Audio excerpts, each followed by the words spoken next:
Welcome to Beyond the Frontline podcast, where your hosts, U.S. Air Force veterans Donna Hoffmeyer and Jay Johnson, will help you transition from the front line to the home front. Listen every other Wednesday as they will bring great conversations, resources, tips, and feel-good stories that will resonate and relate. Now, here's your hosts, Donna Hoffmeyer and Jay Johnson. All right, everybody. This is Beyond the Front Line, and you're here with me today, Donna Hoffmeyer, and I am bringing on a very special guest. I actually met him on a golf course, like no kidding. His house is on a golf course, and I was out helping doing a golf event for raising money for a veteran nonprofit. And I'm sitting on the 12th hole and I'm looking over at this house. I'm like, I love the house. The color is this really cool blue. And I was really just admiring it. And like 20 minutes later, this really cute young lady comes bopping out and she's like, "Hi, I'm Caitlin." And I was like, "Hey." And I'm like, "I love your house." And I said, and then it was like this immediate friendship. And then I found all about what she and her husband are doing. And I was like, "Hey, we all need to talk." And so I was able to wrangle her husband, who is Major Teddy Colegate. He is a retired United States Marine Corps. And Teddy has this amazing nonprofit called Heroes Outreach. And that's what we're going to talk about today, is all about Teddy, where he started, where he went, what he saw, and what led them to starting Heroes Outreach. And Heroes Outreach has been around, if I am not mistaken, for close to 13 years, around there. So I'm going to give you a very short background about Teddy. Very short, because I'm going to let him tell his story. But he retired after 22 years in the Marines. He was airborne, jump school. He went to the sands of Saudi Arabia for Operation Desert Shield, Desert Storm, the liberation of Kuwait. He went on, and he's one of those special Marines. I'm teasing him a little because he got educated, and he's got a Bachelor of Science degree in 1999. And then he decided, I'm going to go back into the Marines and I'm going to finish my career. Well, actually, Teddy, am I correct? Did you do your education while you were in the Marines, or did you step out? I did. I stayed active duty the whole time and just went to night school and went to college classes during lunchtime and things like that. So anything that would give me a college credit, I try to do during a short period of time. Yeah. So he went on, and he was one of those that crossed over, came to the dark side, became an officer. And I said in 2012, he retired as a major. He was a White House liaison. He was coordinating Marine One presidential helicopter. He was overseas in like half the countries, Okinawa, Germany, Korea. And he has lots of tour duties in Iraq and Afghanistan. And then he came out and eventually started First Heroes Outreach. And that is just a very brief summary. Teddy, you probably could write a book, because I was looking at your bio and I was like, holy crap, if I read the whole thing, I just told the whole story. So everybody, I want you guys to welcome Teddy. Welcome. Well, thank you very much. And thank you for having me. I think it's always an honor to join someone in an adventure, if you will. And I find that those special people that run podcasts or start podcasts, I think they have a unique storytelling ability. So thank you wholeheartedly for inviting us on to share our stories. I like talking. That's what happened. And I'm going to tell you, I never, ever, ever had podcast on my radar, ever. I'm a nurse by trade, retired Air Force nurse. Yeah. And was broached and said, we really think you'd be good for a podcast. And I laughed at him. I was like, that's funny. But they apparently thought I was good, and they probably just kept hearing me motor mouth. And they're like, no, really, you'd be good. Put your talking to work. I'm like, okay. And here we are, right? So, all right. So this is where I want to start with everything. Your story is long and extensive, and you're probably one of the most humble guys that I've met. It was fun because I actually didn't meet you on the golf course. I met Caitlin, and Caitlin was just like chirping away about, oh yeah, we came from Florida and this is what we're doing. And I was like, oh my gosh. And then we just started chirping away. And then I had a friend there, Jessica, Caitlin, as she was saying everything that was going on, Jessica goes, "Careful what you tell Donna. She'll plug you into stuff before you know it." And I was like, yep. I was thinking of all these things we could do. So where did you start? Let's just kind of get into your story, and where you grew up, what got you into the Marines, and just these pivotal transition points that got you in and through the Marines. My grandfather was a World War II Marine, and a huge influence in my life. So after high school, I kind of sat around for a short period of time and then just figured, you know what, it's time to do something. And I just went down to the Marine recruiter's office, and it was that simple. It wasn't like, sell me, what do you have to offer? It was, how quickly can I go? And within, I guess, short two and a half months, I was in the Marine Corps. So that was in January of 1990. So less than a year in from there, I went to jump school. I was with 2nd Anglico Air Naval Gunfire Liaison Company out of Camp Lejeune, and we were in the desert. Huge conflict, big issue in the world that the world hadn't seen in some time.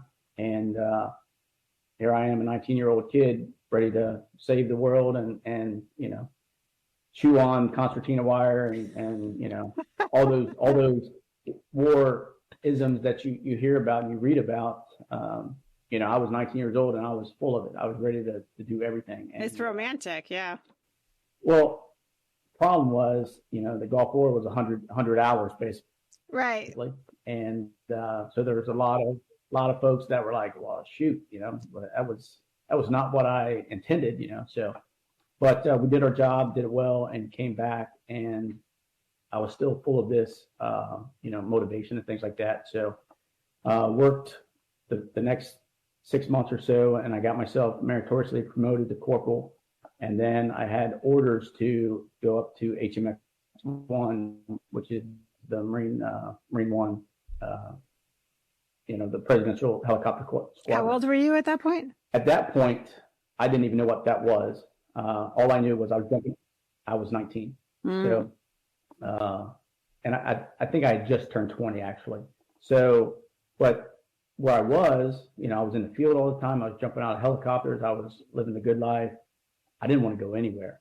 And my boss came up to me and he says, "Hey, sport, you don't have a choice when this command comes down and says, you're the guy, you are the guy." So again, 20 years old, didn't know what that meant. So I get up to HMX and, within a short few months, I have, super high security clearance. I'm working in the White House liaison office. Back and forth to DC from Quantico and just what I would consider living my best life at that point, because now I'm 21 and I'm traveling, I'm doing all these cool things. And I'm like, this Marine Corps stuff is great, no education whatsoever. But all these opportunities were in front of me, and it was just amazing. So I had early on in my career, I had a lot of cool things thrown at me that I feel like I excelled at, and guys wanted me around to do certain jobs. So it was nice. And then at that point, got orders to Okinawa, and that's when I decided, because I was going to get out of the Marine Corps from HMX. I had a bunch of buddies that were Secret Service agents, and I was going to get out, and then that way I could, go into Secret Service and things like that, but I didn't have my degree. And the option was I could become a uniform Secret Service agent, or get my degree, and figure it out. So I re-enlisted for the sole fact to commit to getting my degree. So I went to Okinawa, got a 4-year degree in 2.5 years, left there, was getting out of the Marine Corps again, and my boss said, "Hey, I filled out this, package. Why don't you finish it up and then we'll submit it?" And I didn't know what that was really at the time, but it was a commissioning package. So did all the legwork for that, submitted a commissioning package, left Okinawa and went to Quantico and was commissioned as a second lieutenant in the Marine Corps. So, and how old were you when you commissioned? I was 27 or 28. That's pretty good. I was right on the cusp. I've seen the people that have done, they've made up to senior enlisted and then they're like, I'm going to cross over. And I'm like, God bless you. They go from first sergeant, senior guy to second lieutenant. That's a total mind mess with your head quite a bit. We did have a guy. He was a gunnery sergeant, so E7. But he had went out to MESEP, which is you go to school full time. That's your job. You do the reserve type thing, but you're actually going to school.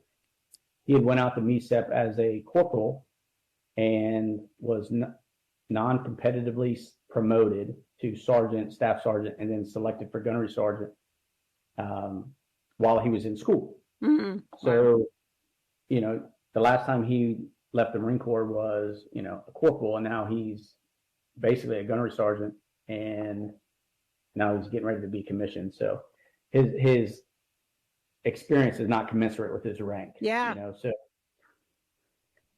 But for me, it was full active duty. I was selected for staff sergeant the same summer I was commissioned. That's pretty equivalent crossover. I mean, I would, up to that point, I think that's not too bad, for the equalness of crossing over, because it's just a mental shift. Were you seeing anything at that time? I'm kind of tie it into what you ended up doing out of the military. Were you seeing anything at that time? Like, what was your degree in? You said a Bachelor of Science, but what was the? So psychology and education. So you were already psychology. I mean, that's interesting that you picked that really early on. What influenced that decision? Well, unfortunately, it was one of those where that I felt that was the easiest route to my degree with those two things, because I could use the personal side of things, and I'm not going to say BS my way through school, but with sociology, psychology, things like that, there are a lot of touchy-feely things that are interpretive in nature. I bet that worked well with the Marines. Well, it was, I never really let anyone into the fact that I had a psychology degree. Probably smart. I had an innate ability to be able to, outthink most people. So, which was fantastic. And, so it was just one of those things where I had a lot of fun. When I was commissioned, I had 10 years in, and I had a lot of fun being the new lieutenant, because I would play that role, for my humor, and then when it got down to business, these guys knew that they have the guy that's going to take them and bring them back. So the Marine Corps was just a fun time for me, and then of course you go into September 11th and things like that. And I distinctly remember where I was during that time frame, because we were at Lejeune and we were getting ready to work up, and, everything happened. And, we were one of the comm units that potentially were headed to DC or into New York if communication had ceased, because we could provide that service like anywhere in the world. Yeah. So we were a satellite transmission unit, and we could pretty much create AT&T-esque services anywhere in the world. Yeah. So where were you for September 11th? Where were you stationed at that time? Camp Lejeune. Lejeune. Yeah, I was with 8th Comm Battalion in Camp Lejeune. Oh, yeah. I was actually at Ramstein. I was a flight nurse at the time.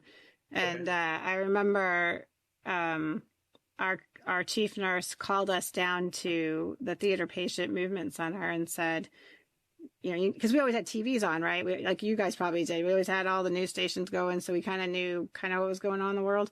And somebody was like, somebody hit the tower, like one of the Twin Towers. And in my head, I was like, how the hell could they not see that freaking big old building right there? Like, that makes no sense. And no sooner that thought went through my head, somebody came from another room looking at, it was another news station, had a different angle, and they saw a plane hit the second tower.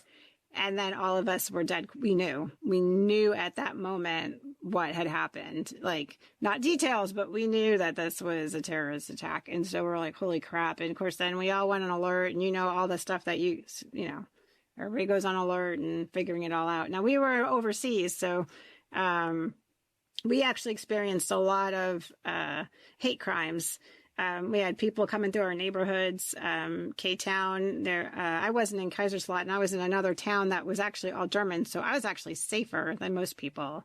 But yeah. K-Town had, some of the pilots were saying, like, yeah, there's like white vans with no license plates driving through the neighborhood all of a sudden.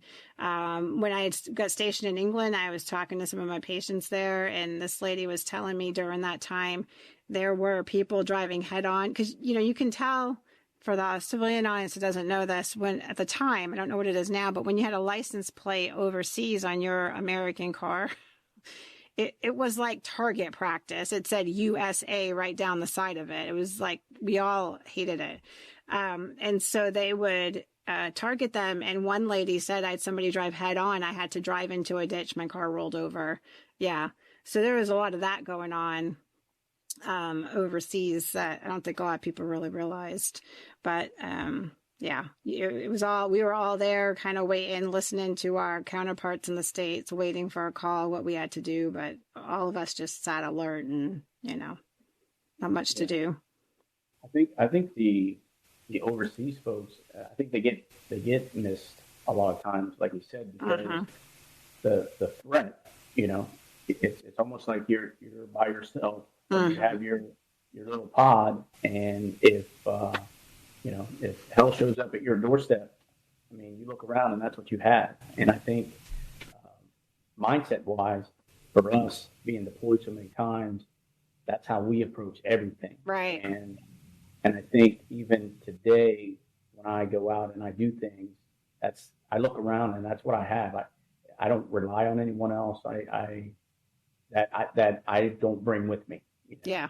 And I think that's a mindset focus that you only get that through trauma. And so many times. That's a profound statement that you just said. You only get that through trauma. And, I've said before, everybody that has gone in the military has been traumatized, which sounds horrible, right?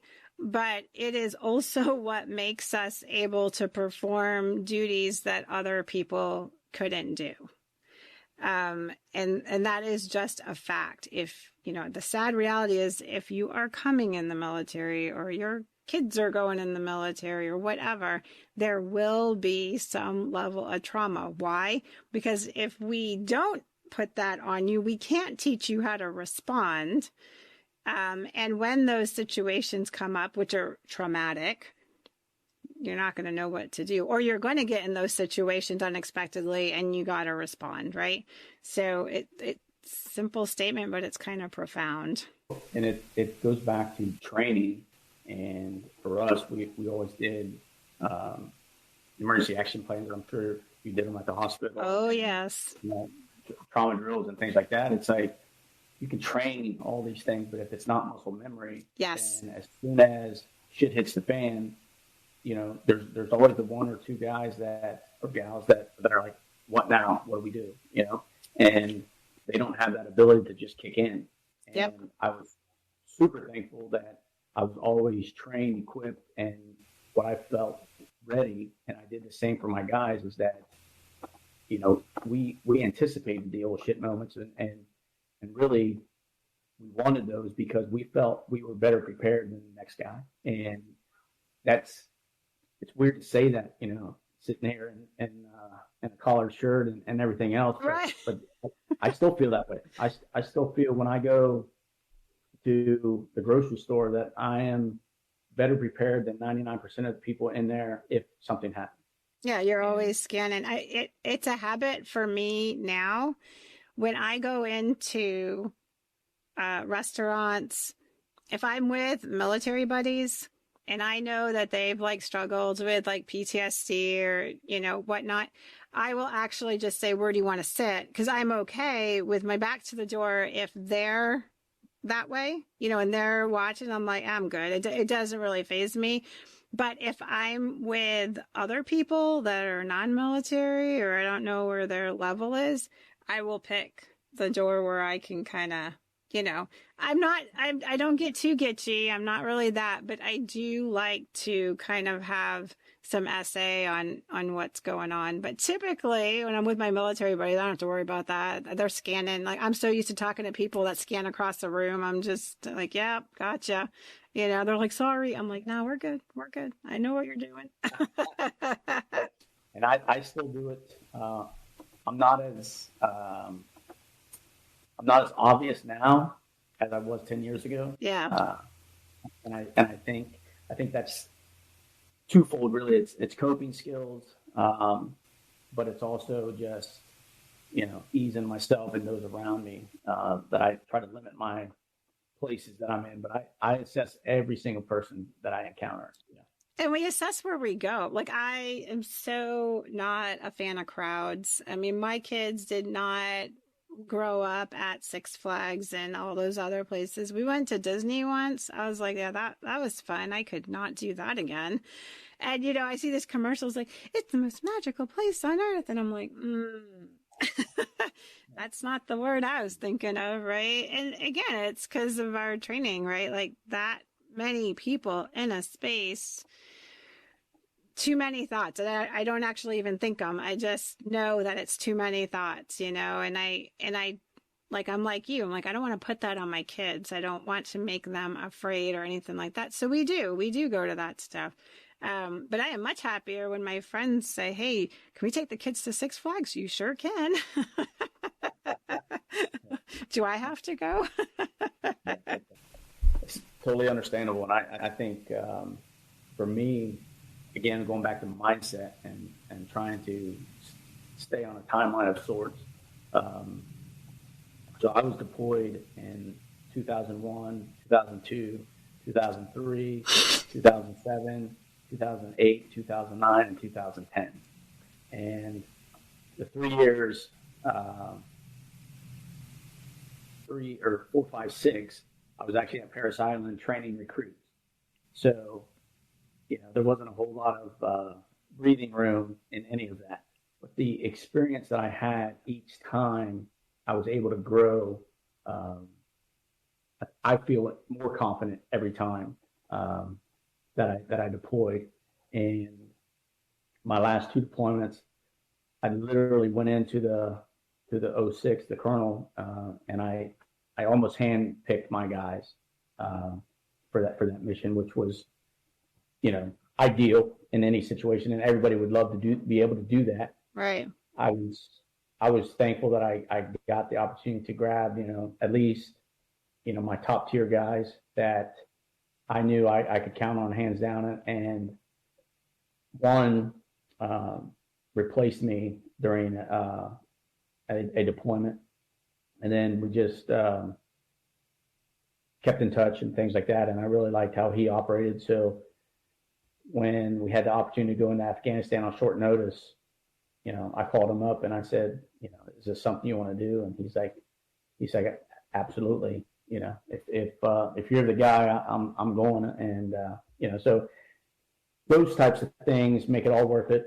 The long days, the long hours, the time of being gone, the stress of all of it. But when you have guys that you feel are top quality and they feel the same about you, then you know that you've gone down that path the right way. So yes, I think the biggest compliment any military person or veteran could hear is, I would go to battle with you. That is the epitome. That is the compliment that a military person wants to hear. That I trust you. I would go to battle with you. Or I'd go to battle under you, or whatever it is, or I'd pick you to go to battle in any component like that. I think that's probably the pinnacle compliment that a person could receive. The only one I would maybe challenge And this happened to me, I think it was like 10 o'clock at night, and we're getting ready to get on buses to head out in '09.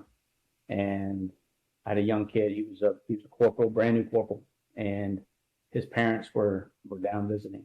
And he said, thank you for taking care of my son. So, yeah, that'll get you there, right? Too. That's right up there. so Yeah. that's one of those. I mean, you want to talk about pressure? I was just gonna say it's kind of bittersweet, isn't it? It is. It's like, holy crap, no pressure, my guy. It's a reality slap. Yeah. But again, I always told my folks that, listen, I'm trusted to take care of you. That's it.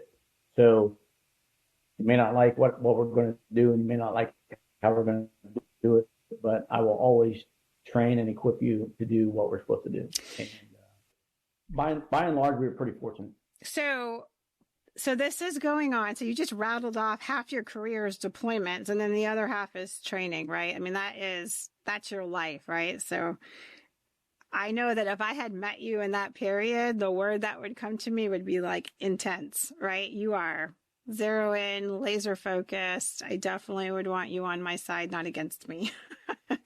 But now that these deployments are happening and you're going and you're coming back, and you have a psychology degree that nobody knows about, what are you watching?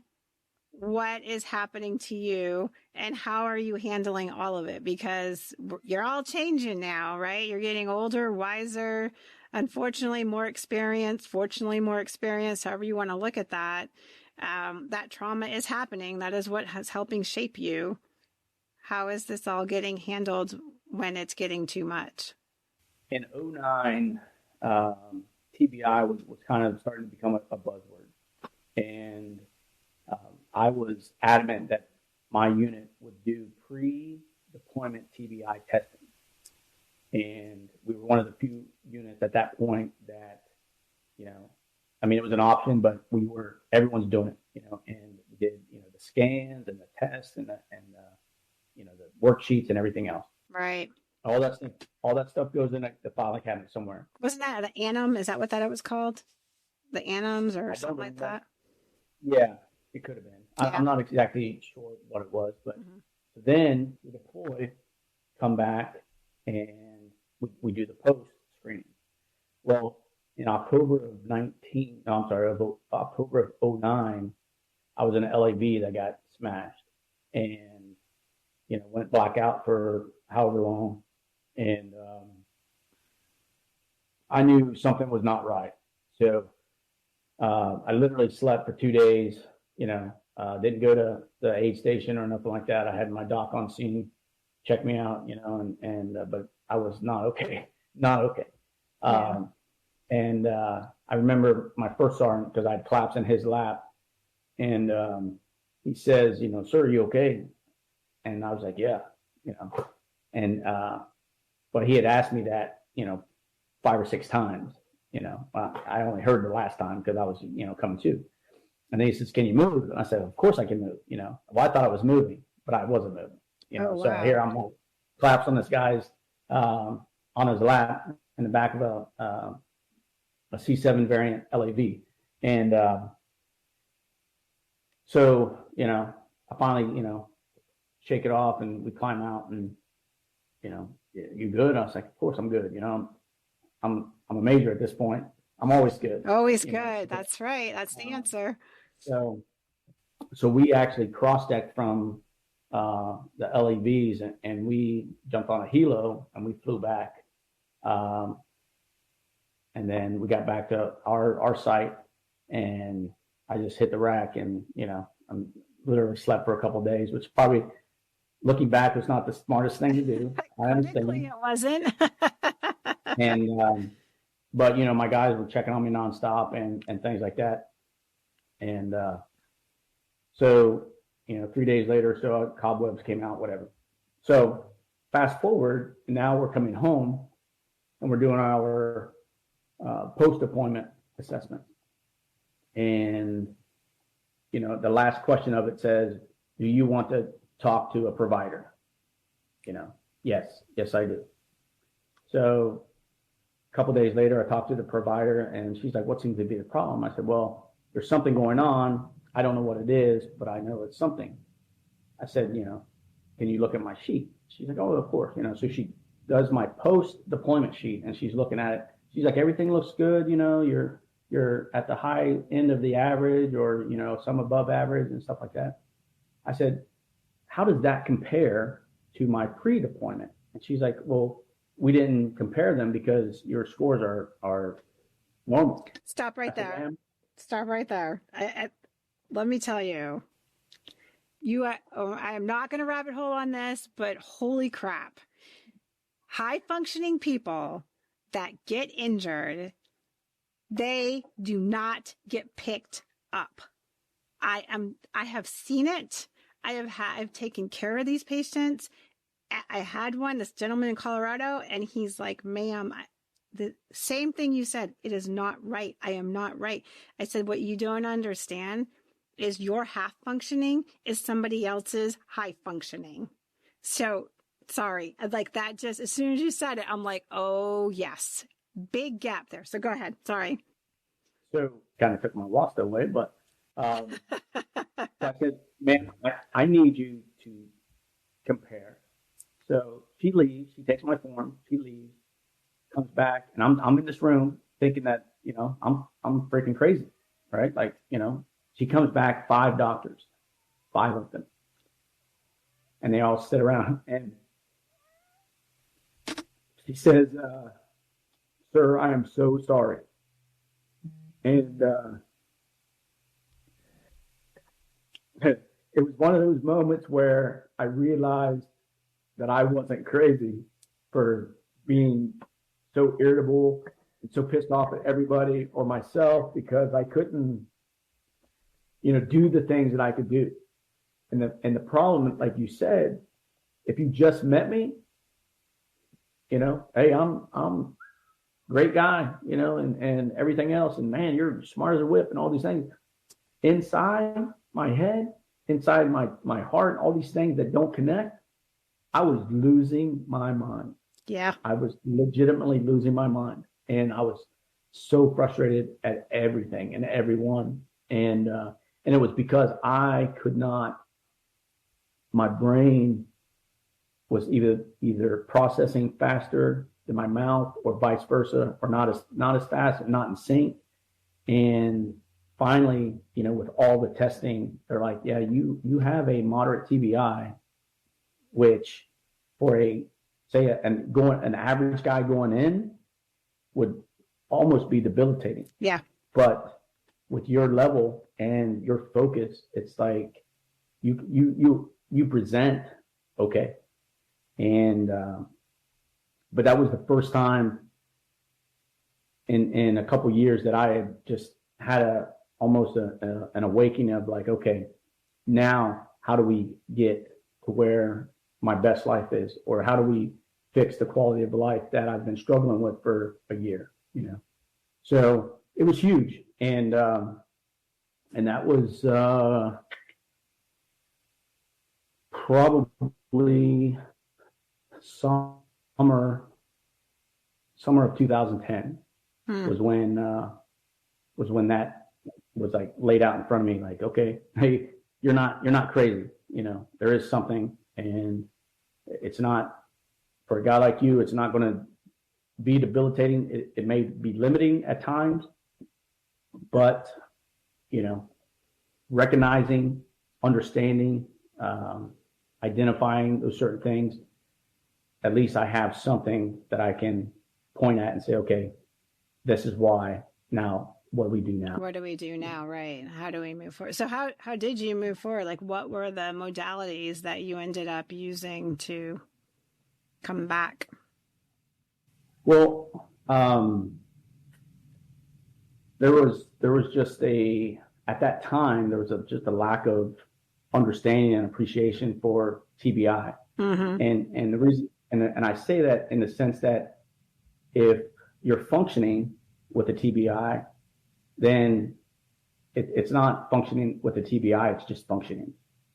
And if you're non-functioning with the TBI, then you're getting the highest level of care available, right? So there was a huge gap, and you couldn't bridge that when you run active duty. You couldn't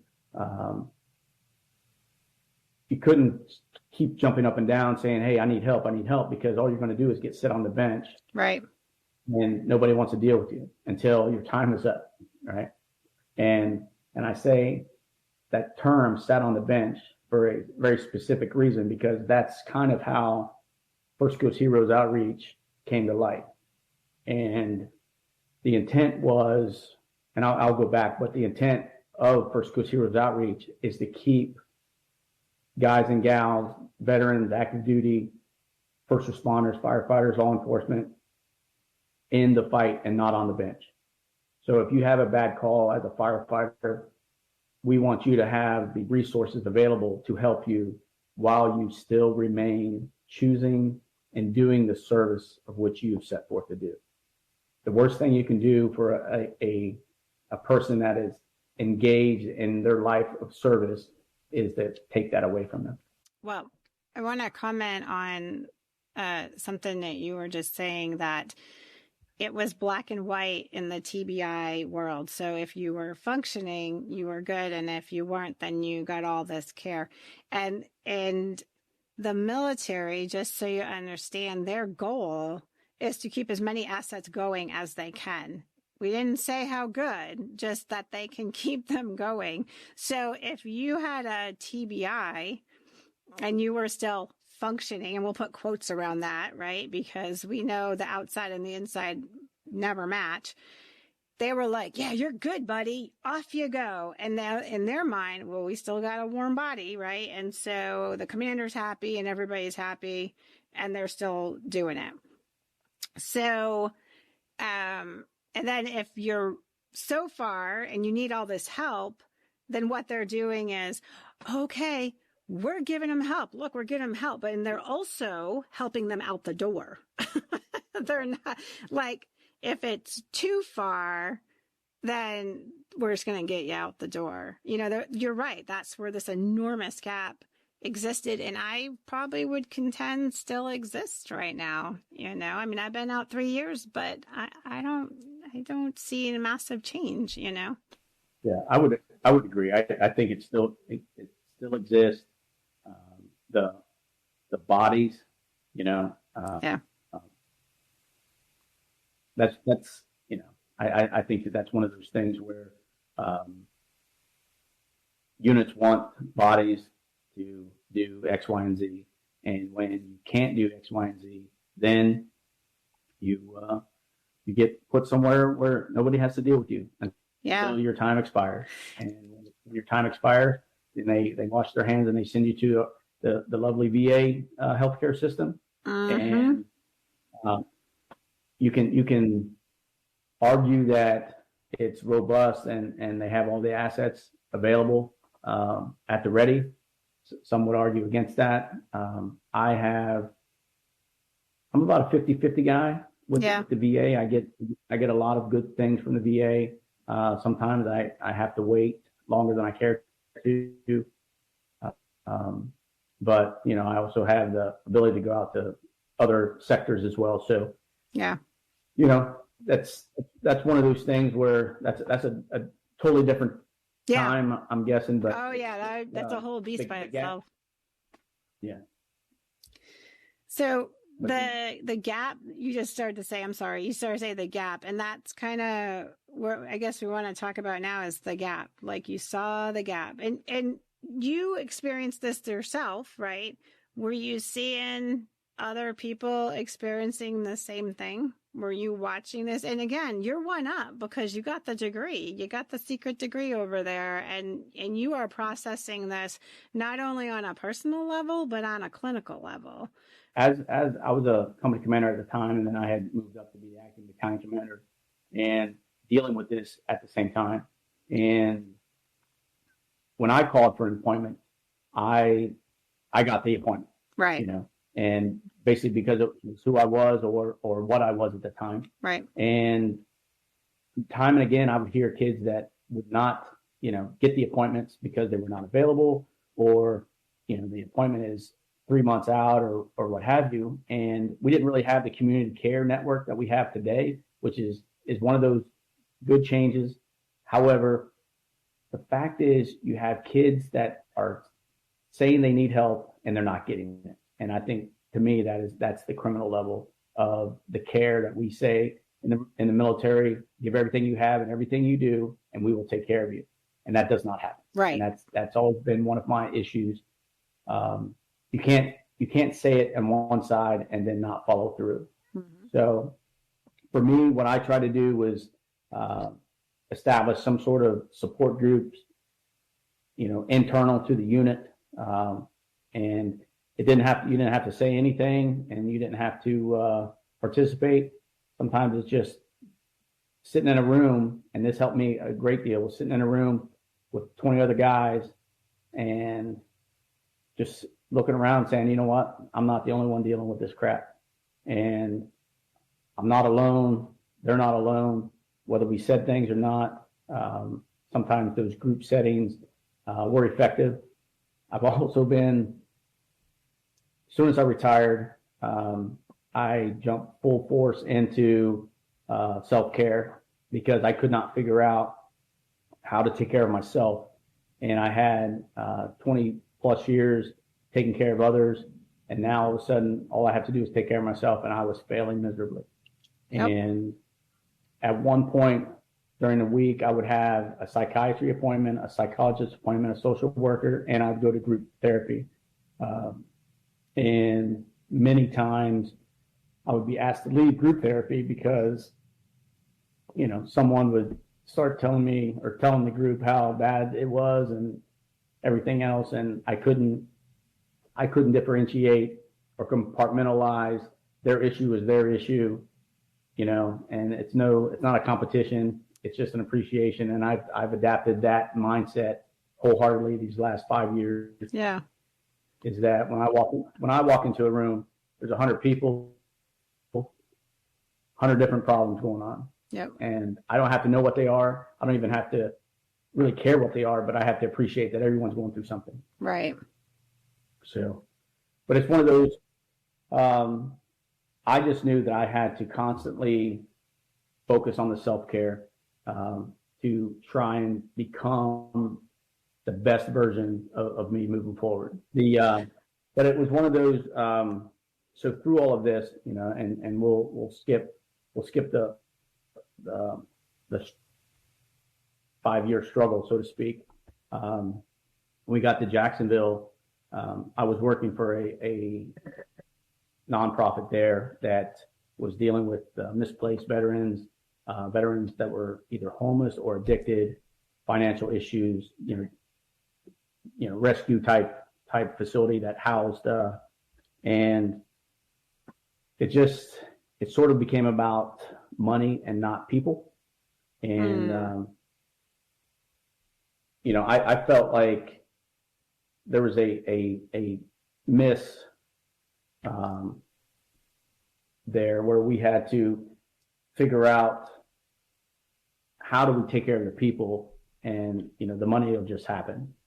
So when we first started, we only wanted to talk about Marines. We only want to talk about military guys. So when we started, it was just Marines, military in general, and trying to make a difference in their lives. Mm-hmm. And then when Caitlin together and her being a firefighter, there were so many similarities of what they deal with that we decided to rebrand. And that's when we created First Coast Heroes Outreach to incorporate veterans and first responders, because I think the issues they have and the lack of the continuity of care, is to be highlighted, because anyone that has an issue and gets sat down, like I said, on the bench, you have placed many more obstacles than just that incident that they are struggling with. So for us at First Coast Heroes Outreach, we try to be proactive versus reactive. And that's one of the things where we want to get out in front of the issues, because, when you're reacting to everything, much like my situation, I knew something was wrong, well, it could have been too late, but the fact is, if the doctors would have said, okay, they did the comparison right off the bat, and they would have said, okay, we need to do X, Y, and Z because we see the issue, and they were proactive, then maybe I wouldn't be, 10, 12 years struggling the way I'm doing now. So you bring up a really good point. So I got people all the time, and I knew, like, I used to take care of some of the special forces guys, and I knew specifically when they landed, if they were calling me, especially if they called me directly, which had happened, I knew it was bad. Didn't even question it, because I know that those guys and gals hold out the longest, and they have internal resources, right? You have your own doc, and you're doing all the things that you can do to put Band-Aids on it to try to keep it going. But when they were calling me, I didn't even question it. I knew it was going to be really heavy. And it's interesting that all this knowledge we have, all this evidence base, and over, it shows early intervention. The earlier you get it, the higher chance of success of a fuller recovery, whatever fuller looks like, right? I had an incident where I ended up, long story short, it was basically, I was flashing back to another scenario. So I ended up getting engaged in a ambush meeting type thing. It triggered some memories from like 25 years ago. It was causing me physical reactions, like almost immediately, heart rate going up, shaking, couldn't be around a certain person. I would have a physical reaction, and I'm not even a crier. I'm not even really that person that gets super emotional. So it was really like, what, like you said, something's wrong. The military mental health system completely failed me. That's another whole story. I happen to be working with somebody in the civilian sector, and because they engaged within a week of what happened, 3 months down the road, I was back sitting in these meetings, not having that physical response. I mean, and that was profound to me, because I was already working with all these Guard and Reserve people that were dealing with PTSD and whatnot, and I'm getting them a year, 2 years, 5 years, 10 years down the road, and they're just figuring out they have PTSD, they had a TBI, they had a whatever. And the guy that worked with me, he told me, he goes, I had neurofeedback done, which, that's another whole topic, but I had that done. And he had said, if you had not had that done, Donna, you probably would have taken 6 months to a year minimum to kind of get to the same spot. Blew my mind. So that early intervention, God, I wish we could focus hard on that. And that's what I see you guys doing, because where are you trying to catch people? You're trying to catch them more like at that transition point, right? Where they're going from the military to the civilian, for the military side, because I know you take care of first responders and whatnot, but across the board, it's that transition you're trying to catch them, right? Yeah. So we want to provide a baseline that, everything you're feeling as you now essentially don't have control, or all the control that you have, the control measures are yours. A lot of guys struggle with that, and gals, because yes. You think about military. I know what to wear. I know when to wear. I know what to do. I have a book that tells me everything I need to do. I know when I need to be somewhere, when I don't need to be somewhere, whatever. So when you transition, you get to a point where you're like, what do I do now? So the struggle for a lot of guys up in their head is, I have no purpose. I know I now have a skill set that is no longer valuable, unless you have one of those jobs that correlates with what you choose to do, because a lot of guys and gals don't want to do what they did in the military. So there's a big gap that it's not, now what do I do? what do I do? If I haven't been planning for a year to exit the military, a lot of times it sneaks up on you and they say, hey, here's your last check, or here's your bag of freebies, get out. And it's like, what do I do now? I had so many kids that would tell me when I'd ask them what their plan is as they were getting out, well, I'm going to go home and I'm going to school. And I would ask two questions. Where are you going to live? And normally it was, well, I'm going to live with my parents for the short term, whatever. Okay. And then the next one was, have you applied for school? And 90% of them would say no. So my response was always, you're going to live with your parents for the next 5 years and you're not going to go to school. Because if that was the choice that you made and you were planning, then you would already have done that. So when you take that on the mental health aspect of it, if you don't have continuity of care, which we are trying to bridge that gap,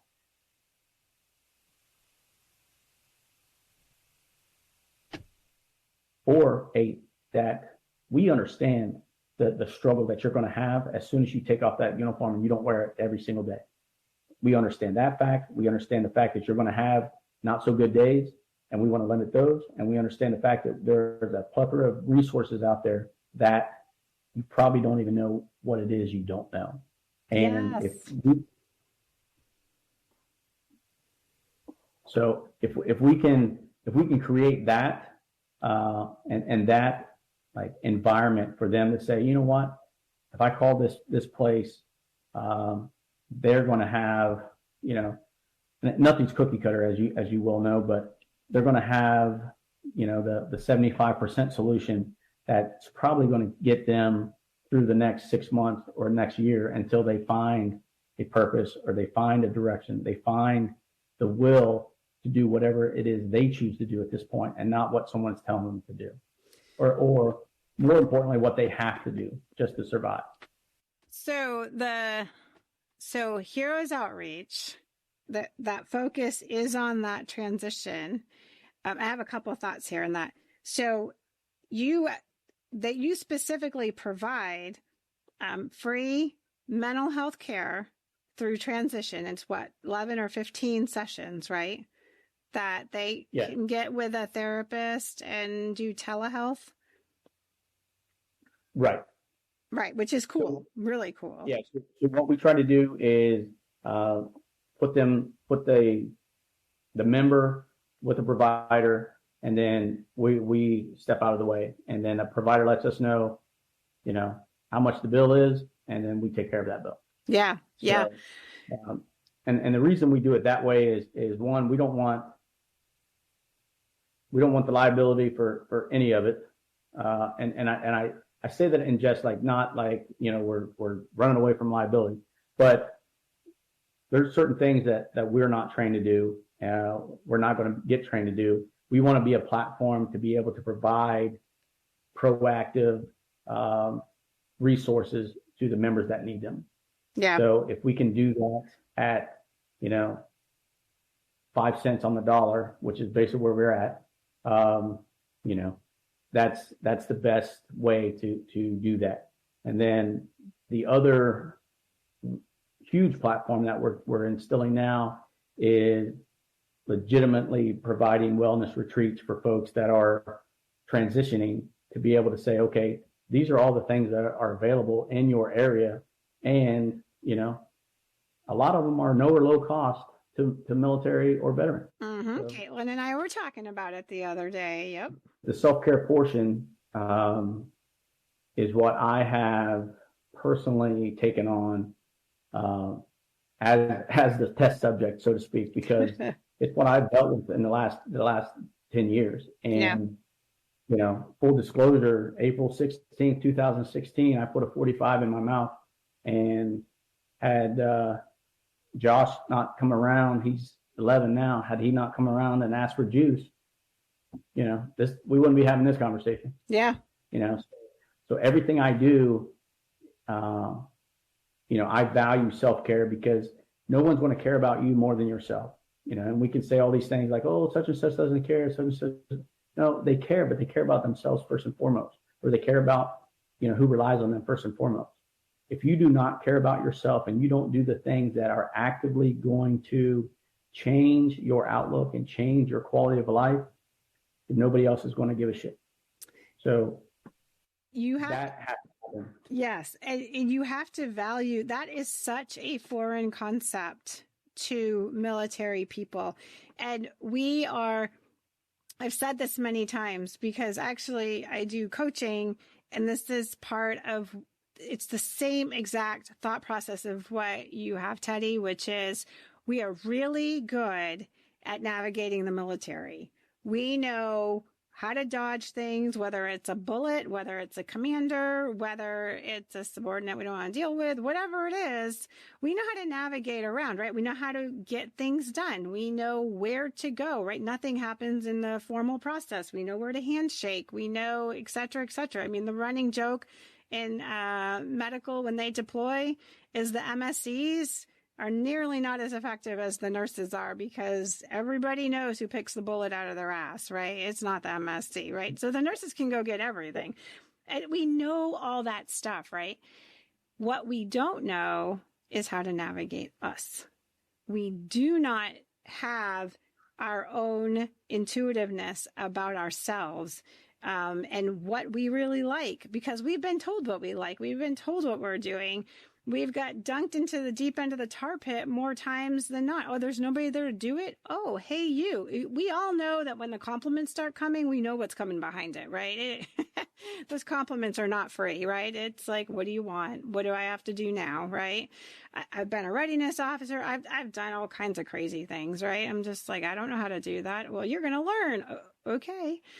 So we have been taught how to navigate that world, how to be savvy, how to be street smart, how to do all that. And when we get out and it's just us looking in the mirror, we're like, who's that? What's that? And I don't know what to do with that. So that self-care is foreign. It feels weird. We feel like we're doing something wrong by not focusing outward on other people. But as we all know, when our tank is empty, and in some cases it can get real empty, then who the hell are you helping? Okay. Nobody. Nobody. You're not helping anybody. So I like this whole idea with this mental health, which is helping focus on transition because, like you just said, you don't know what you don't know. And I taught college for a couple years, and I had students that were Guard and reservists. And they knew I was prior military. I had separated for a short time, and they knew I was prior military. And they would come to me, and they would talk, and they'd be like, I'm struggling. And it wasn't with the schoolwork. It was with the environment and the mentality. You take a 19-year-old or a 21-year-old that's already been through 2 or 3 deployments and saw things that many people probably shouldn't even see in their life, and then you go stick them in a classroom with their peers that are like, yeah, what are you doing this weekend? And woo, and whatever else is going on. And yeah, I'll study, whatever. They don't know what to do with that. They have seen the worst of the worst. And now these guys in their minds are like, what are y'all doing? Some of them had good frames of mind saying, this is why I defended my country. So you could go have that, be there, express yourself, do whatever. But for others, they were just like, these guys are morons. And I'd have to reframe that thought process, say, well, think about it. They didn't have your life experiences. And if you hadn't had those life experiences, would you be who you are now? They're like, yeah, no. Right. Yeah. It's my traditional college years. I had been around the world and back, and then I was, flying the president of the United States. Yeah. So when you think it in that realm, it's like, I had to grow up very quickly. Yes. And I think it has served me personally well now because I have a better understanding of, like when I look at myself in the mirror and I brush my teeth or, shave a little bit of my face, you can't lie to that person, and I think that's the misnomer the military and transitioning, and you alluded to it, the fact that you can get out of just about anything in the military if you know the right people or you know the right, you know. Mm-hmm. But you can't lie to yourself when you're looking in the mirror, and whether that's good, bad, you know, happy, sad, whatever. The fact is, if you can't be honest with yourself, then you can't help yourself. Mm-hmm. So the challenge is, how do you be brutally honest with yourself? And I mean brutally when I say brutally honest, because sometimes the person that you look in the mirror is not very nice, and he's not very friendly, and he's not very compassionate to who's looking back at him and or her. And it's that was the difficult part for me to understand, like, you know what, I am fucked up. Yeah. And I need to figure out just one small thing to make me smile or make me feel like I'm going to be okay. And if you can do that, and you can start to gain momentum with small little victories, next thing you know, you are building momentum to the point where you're like, you know what, I actually can have a conversation with that person in the mirror, and he gives it to me the way I need it, and I give it right back to him, to the fact that, you know, I am super grateful, super thankful of that self-talk that allows me to grow, allows me to have the opportunity to be my best version of me, or to live the highest quality of my life. Yeah, I think that's well said. And yeah, I want the audience to hear this, because there is a lot of young military, you know, they're coming in. I still go to the base, you know, when I need to pick up prescriptions or do whatever. And it's funny, like, I walk in and it's just like deja vu. I see him. I see the second lieutenant sitting there, big eye, just coming in for training or just leaving to go somewhere else. And I'll hear them like, yeah, it's my first base. And I'm like, damn, the road ahead of them, right? Because we've already been down that road. And it's both like exciting and kind of scary. Like, what are you going to encounter? What's your story going to be? But, you know, the good part about it is that we have people like you and Caitlin and all these other resources around that are there saying, hey, we own a lot of those t-shirts, and, you know, you do your 2 years, 4 years, 6 years career. And when you're done, we're going to be over here to help you transition over so you don't have to experience what we did. You know, none of this starts. I think I said in the beginning of this before we started recording, is that none of these programs start from just some random good idea fairy. You know, there's an experience that happened that said, holy crap, we got to do this better. Something happened. And you and I have completely different stories, but we actually come to the same thought process on that whole transition. And there is more and more people that are getting that, like learning self-care. And, you know, I chuckle when I hear like the eager young military person, like, therapies for Nancy's or whatever. And I'm like, you keep saying that. Talk to me in 10 years, you know? Yeah. But we're here, right? We're trying really to build a net, and we're trying to get those, the weave tighter, so we catch more and more of them.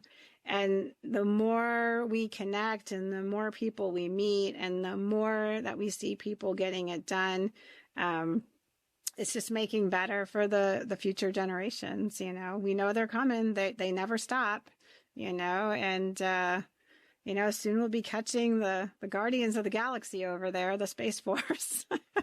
Yeah. I can't help it. I still giggle when we say Guardians. So we love you, though. They just did they just celebrate their 4 years or 5 years? Something like Was it? Oh, I'm sure they get tons of crap. I mean, but it's all endearing. Well, and the thing is, you know, it's the whole mentor process. Yes.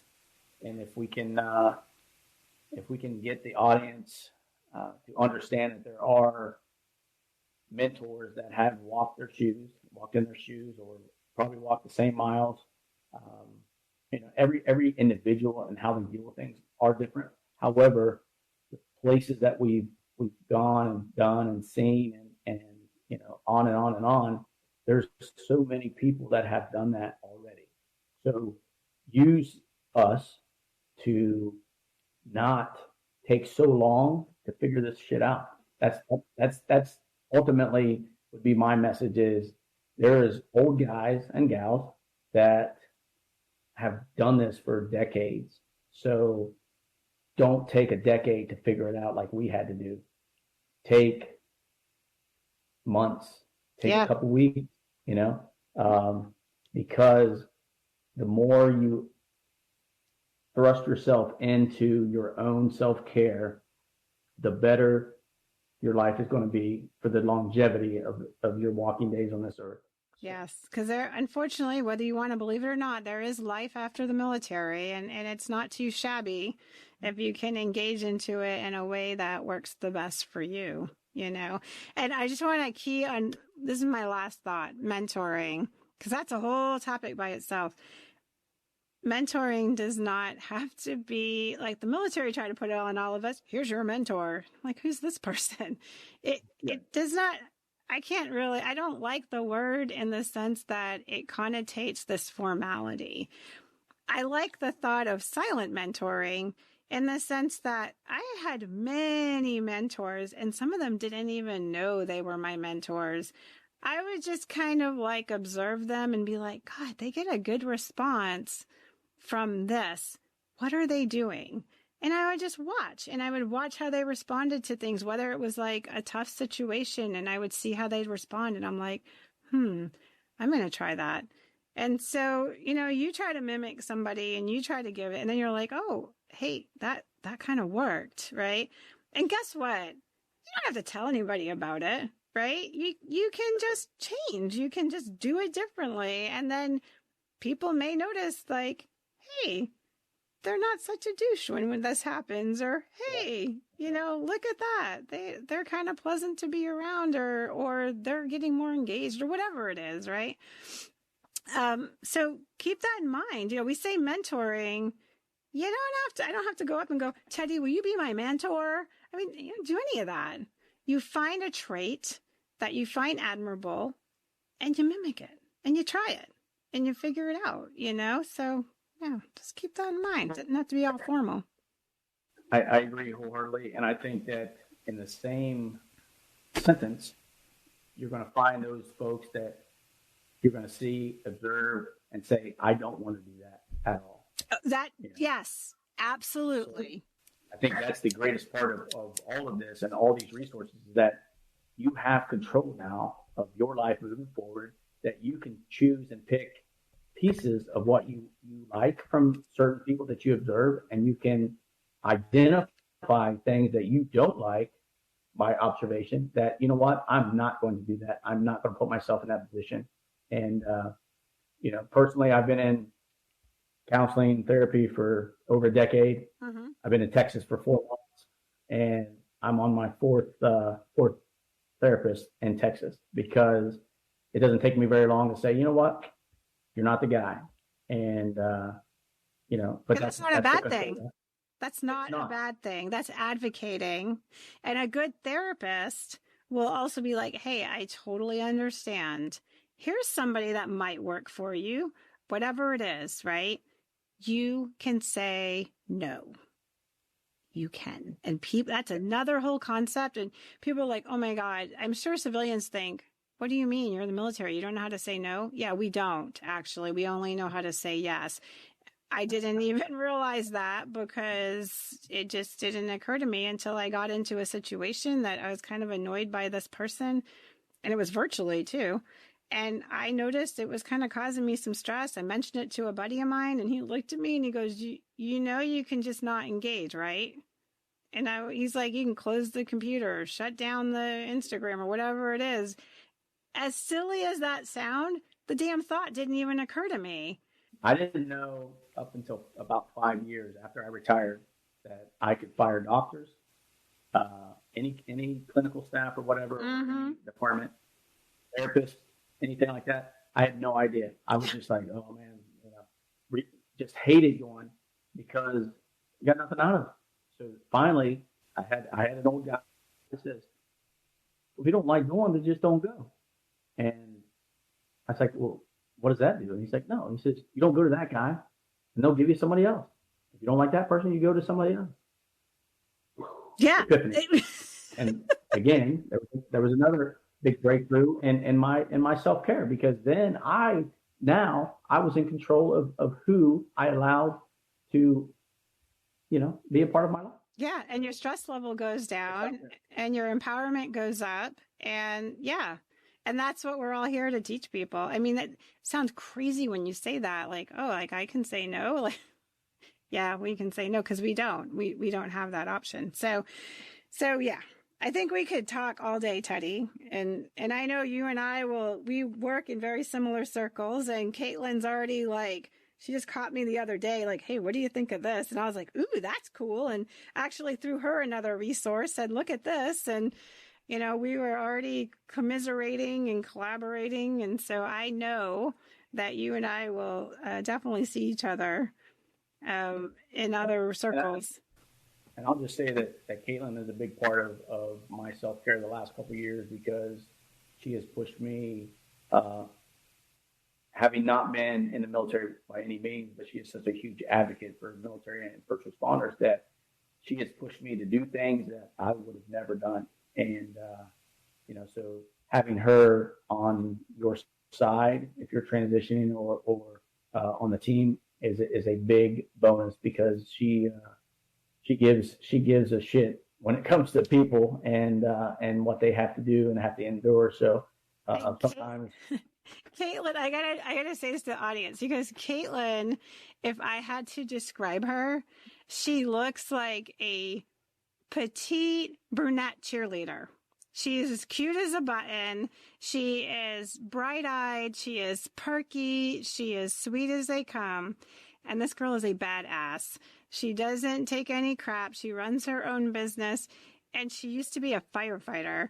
And when she told me that, I'm like, you what? And she, like, I'm only 5'3", and she's a little shorter than I am. And she's like, oh yeah, I was a firefighter for years. And I'm like, damn, I like you already. Don't underestimate her.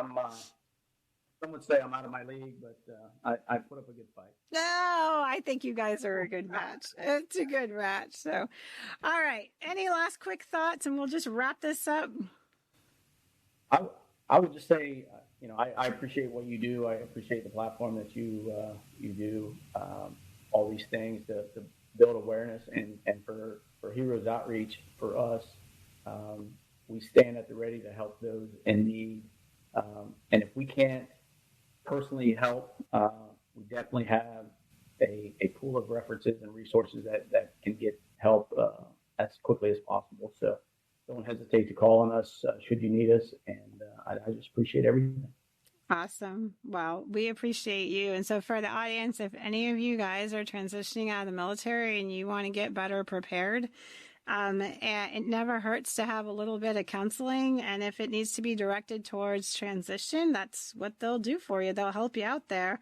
Or in any sense of transition that you just need a little bit of, redirection, help, mentoring, talk to them. They've got resources. We all work together and connected. So don't be afraid. So, all right. I think that's everything, because I think we could go on and on. We might have to go do a part 2 someday, Teddy. I think that's what's going to happen. And so from everybody here at our parent podcast, Coming Home Well, and our podcast, Beyond the Front Line, we thank all of you. We always like that you take the time to listen to us, that we really hope you can share, like, comment, engage. We really love engagement. It helps direct us what we do for our podcast. And we want to bring value to you guys, which is all the veterans and all the veteran supporters and dependents. It's all here for you guys. So from all of us here to all of you, you guys have a great week. Thanks for listening to Beyond the Front Line, a podcast of coming home well. Join us every other Wednesday. And if you enjoyed this episode, please share it with others, post about it on social media, or leave a rating and review.